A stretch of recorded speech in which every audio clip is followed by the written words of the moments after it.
November 19వ తేదీన రాజన్న సిరిసిల్ల జిల్లా కేంద్రంలో నిర్వహించే సిపిఎం కార్మిక మహాసభలకు భారీగా కార్మిక కర్షక వర్గాలు తరలివచ్చి విజయవంతం చేయాలని సిపిఎం ఆధ్వర్యంలో పిలుపునిచ్చారు.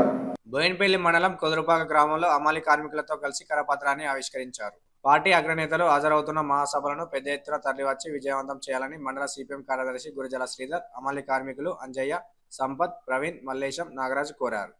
కొదురుపాక గ్రామంలో అమాలి సంఘం కార్మికుల ఆధ్వర్యంలో సిపిఎం పార్టీ పక్షాన రేపు 19వ తారీఖు నాడు జరగబోయే జిల్లా సిపిఎం పార్టీ 3వ మహాసభలను పురస్కరించుకొని ఇక్కడ కరపత్రం ఆవిష్కరణ చేయడం జరిగింది.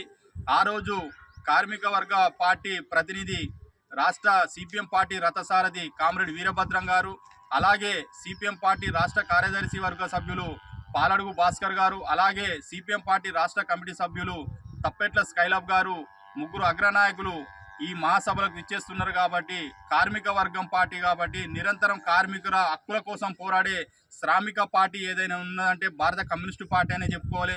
ఎందుకంటే ఈ గత ప్రభుత్వమైన ఈ ప్రభుత్వమైన కార్మికుల విషయంలో ఎక్కడ కూడా నిర్ణయాలు అనేది కార్మికులకు సంబంధించి వారికి ఉపయోగపడే విధంగా తీసుకునే నిర్ణయాలు ఏదైతే ఉన్నాయో కార్మికుల హక్కులను కాలరాసే విధంగా ఉన్నాయి. కాబట్టి ఈ జరుపుకునే మహాసభలలో కూడా రేపు భవిష్యత్తులో ఈ 3 ఏళ్ల కాలానికి ఈ ప్రభుత్వంతో కార్మికుల హక్కుల కోసం కొట్లాడేందుకు ప్రతి 3 సంవత్సరాలకు ఒకసారి మహాసభలు వేదిక చేసుకొని మహాసభలు జరుపుకుంటాం. కాబట్టి ర్యాలీ ప్రదర్శన ఉంటుంది. కాబట్టి ఉదయం 10 గంటలకు సిరిసిల్ల జిల్లా కేంద్రంలో ఆర్డీఓ కార్యాలయం ముందు నుంచి పెద్ద ఎత్తున ప్రదర్శన ర్యాలీ ప్రారంభం అవుతుంది. కాబట్టి ఖచ్చితంగా ఆ రోజు అందరూ అధిక సంఖ్యలో పాల్గొని ఈ కార్యక్రమాన్ని విజయవంతం చేస్తారని మరొక్కసారి మండల సిపిఎం పార్టీ పక్షాన ఈ మండలం లోపల ఉన్నటువంటి కార్మిక వర్గానికి పేరు పేరున విజ్ఞప్తి చేయడం జరుగుతుంది.